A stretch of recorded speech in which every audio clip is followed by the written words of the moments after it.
Hey there, YouTube. Ghost Jake here with you today. How is it going? I hope everyone is having a good night or a good day, depending on where you live. And I just got done watching the new Exorcist TV show. So I'm going to give you guys my review on it, starting right up. I actually did take notes while I was watching it. So if I try to take my notes during the commercials. So if I missed any key moments in the show, I deeply apologize to you guys. Okay, so with that, let's get started, shall we? Okay.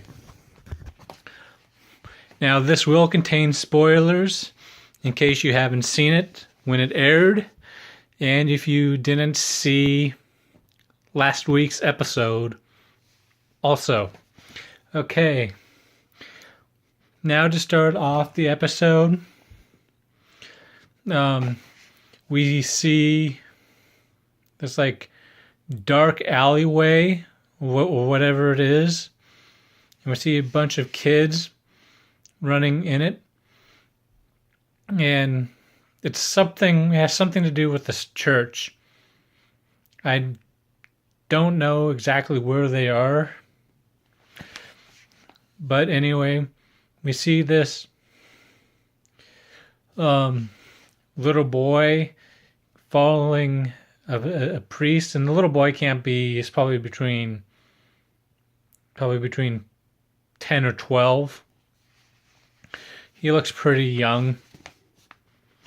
Anyway, he keeps on walking until he gets to this room, and then he goes into the room, right?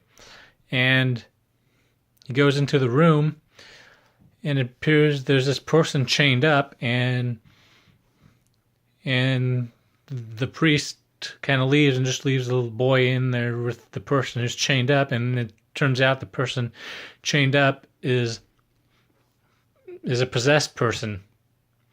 Now, what are you kind of thinking? Right? And then the little boy starts saying some phrases from the Bible and the rite of Roman ritual to try to exorcise the demon.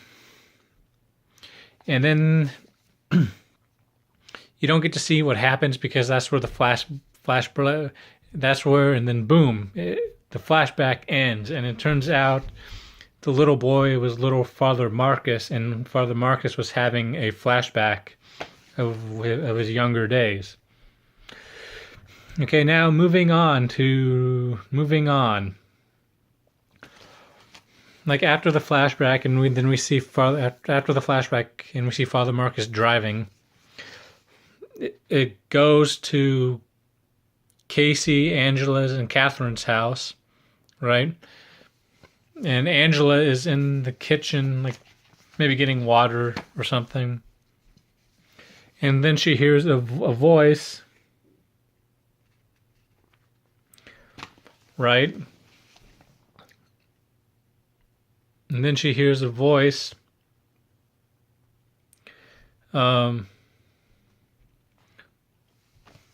Then she hears a voice, and then it turns out it's Casey. She's talking to herself. And Angela's actually recording this. But Angela noticed it's not Casey's voice that she's hearing. It's the voice of the demon or the spirit that is possessed, and that looks like it might be targeting Casey to possess. Anyway, then what she did was Angela sent the video to Father Thomas, Okay. And then there's a scene with Father Thomas talking to his boss, the bishop, with only his only evidence is that video, guys. So come on, you need more evidence than that. Then there's a girl talking to herself with a different voice. Because see, howdy there, howdy there, howdy there, howdy there. How's it going there, folks? See. Well, my point is exactly that's not enough proof to say that someone is possessed. Even though my voice impressions weren't very good, I was just trying to give you guys a quick example. And pretty much the Archbishop says, "Yeah, I think she just needs a therapist." Right? Okay. Then, and then Father Marcus kind of understands, and then because Father Marcus was hoping he'd get the right of exorcism only just from that little bit of evidence, and then we see Angela at work, and then she gets a call. There's like some weird, there's almost like a hang up or a little bit of talking. Not enough to make out what's going on. Then she hurries up home because apparently it was Casey who was calling her. And then when she gets home, nobody is home at all. So she calls Casey's phone, and then she goes to her, and Casey's phone obviously just got left. You know, she just left it there because they left to go get ice cream. Apparently with their father, Casey, Catherine, and their dad all left to go get ice cream. By the time Angela's home, so no one was there. And they're like, oh, and then Angela's concerned was, where were you guys? And then she picks up like Casey's phone to give it to her, and then you see to me, I don't know what type of bug it was, but to me it kind of looked like a centipede or millipede underneath their phone, and then because they were shocked to see that, and then they picked up the pillow, and then there was a whole bunch of centipedes or millipedes. And then they were all concerned about calling the bug extermination person. Okay. Then we're fast forwarding again because of the TV show, how it works. We see Father Thomas. He's out for a jog, right? So he's just out jogging. Then when he comes home, Father Marcus is in his apartment building or his house. So that was kind of an interesting thing. Right there. And they started talking. And then after they started talking for a little bit, it jumps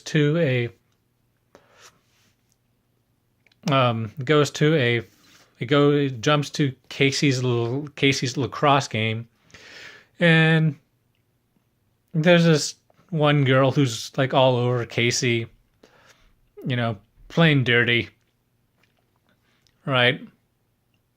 And you can see Casey getting frustrated, which is perfectly natural. And then there's some weird person in the crowd standing next to her sister. But Casey just kind of notices him and kind of shrugs him off at first, right? And then kind of shrugs him off at first. And then what happens, it appears like the demon possessed Casey for a brief moment. and injured the dirty player, causing her to break her leg pretty severely.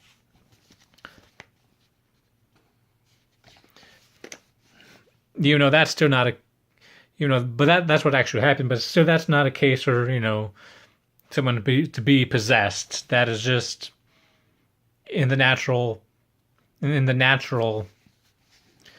things. Oh, too bad. You just suffered a bad injury.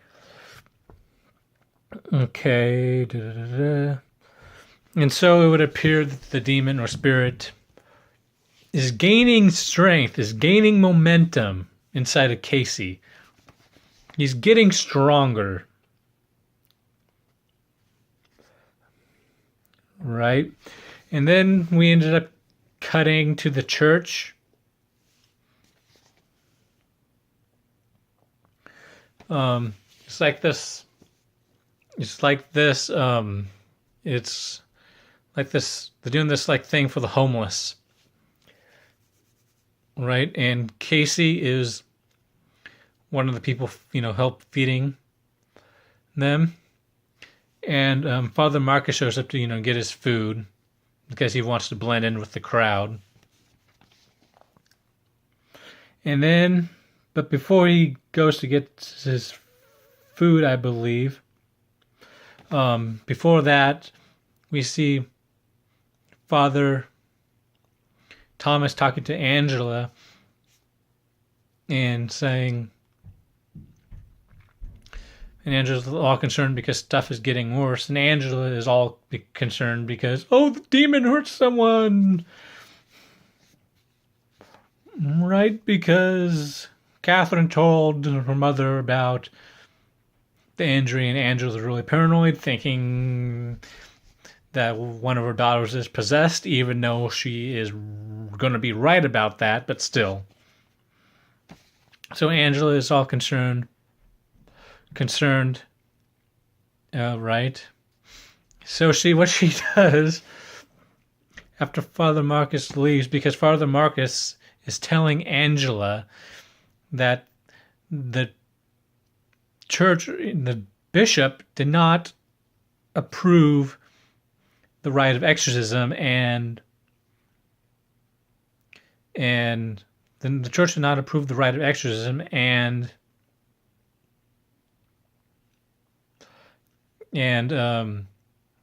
that the bishop suggested that Casey gets psychiatric help. And that did not sit well with Angela because she's like, I thought you were going to help me.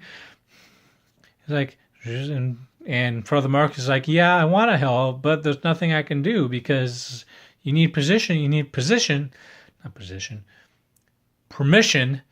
before we can officially do an investigation. The best we can do right now is gather evidence, And then we cut back to seeing Father Marcus after he got his food, when he went in line and he talked to Casey for a sec. And then there is this weird homeless man in the crowd, right? He goes up to Casey and he starts talking what seems to be nonsense. But he is giving subtle clues about the demonic possession. Then it's like he just won't leave Casey alone. And so Father Marcus comes and he grabs a homeless man. And the homeless man mutters something to Father Marcus. And Father Marcus remembers what he said because a previous demon said that exact same thing to him when he was younger. So that caught his attention. Right, so and after that, Father Marcus... I really forgot. Father Marcus actually caught... I forgot one thing really fast. Father Marcus actually caught Angela stealing the holy water, and he told her how to use it by disguising it, by putting it in her actual drinking water. So, like basically spiking her drinking water. But we'll get to that in a second. Oh yeah, so Father Marcus is following the is following the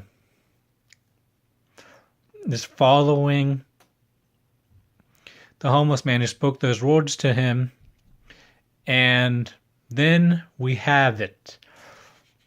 He gets into this car with this van and he takes off. So he goes and looks in the homeless man's tent, and then there's this woman who recognizes Father Marcus, but Father Marcus doesn't know who the hell she is, right? But she is also possessed. So there is multiple. So it looks like there's going to be multiple people possessed in this, not just one person, right? And then what we have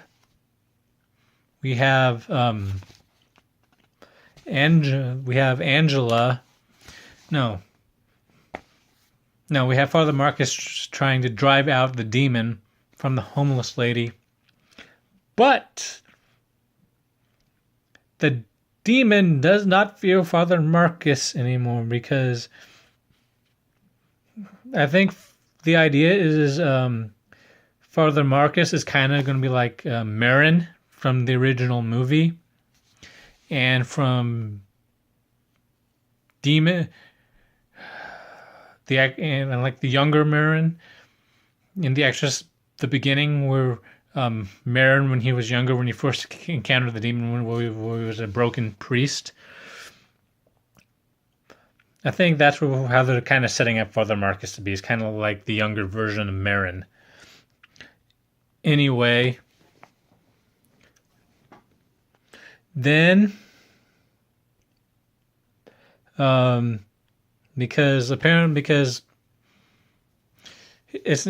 not working, him trying to drive out the demon. The demon just leaves. Okay. Okay, then we go back to the dinner, and then we go back to Angela's house, and it's dinner. And this is where Angela spikes her water with the holy water. This is where she spikes her water with the holy water. And then she's apologizing, and then Angela ends up drinking the water. But nothing happens. Nothing happens at first, right? And that is because the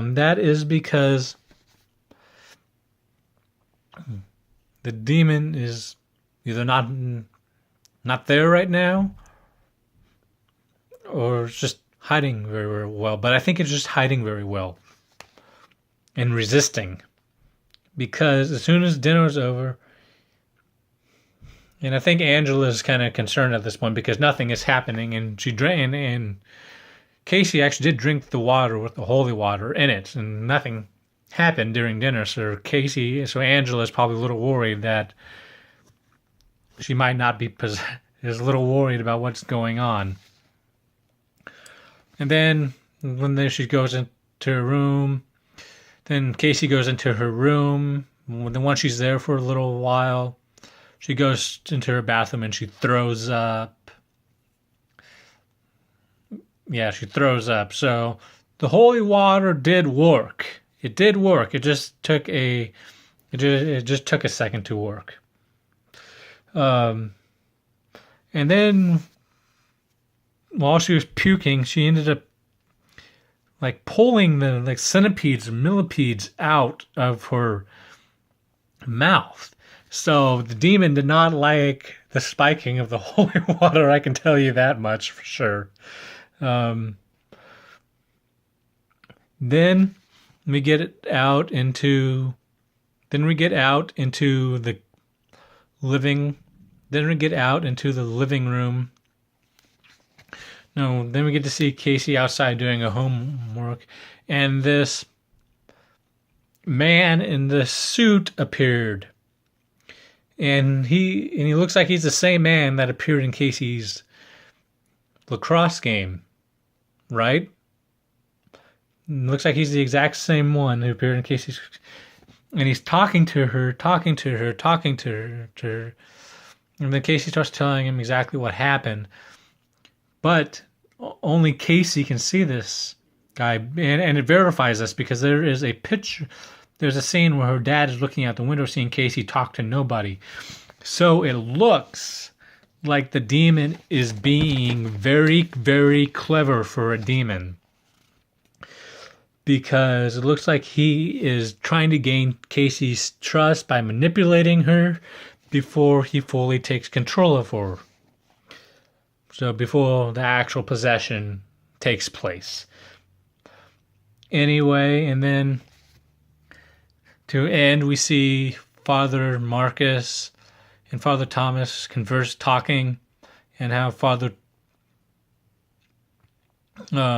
talking, and then how Father Thomas and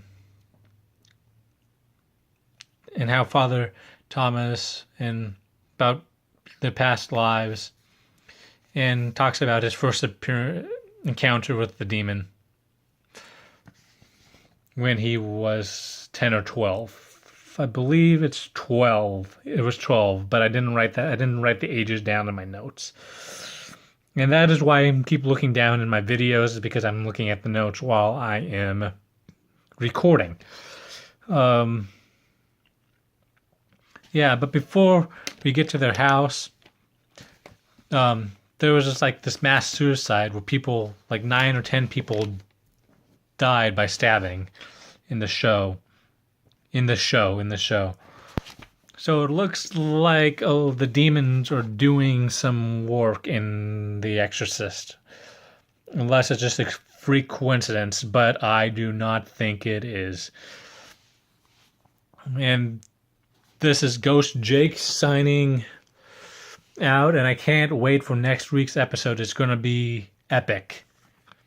And this was my review of The Exorcist.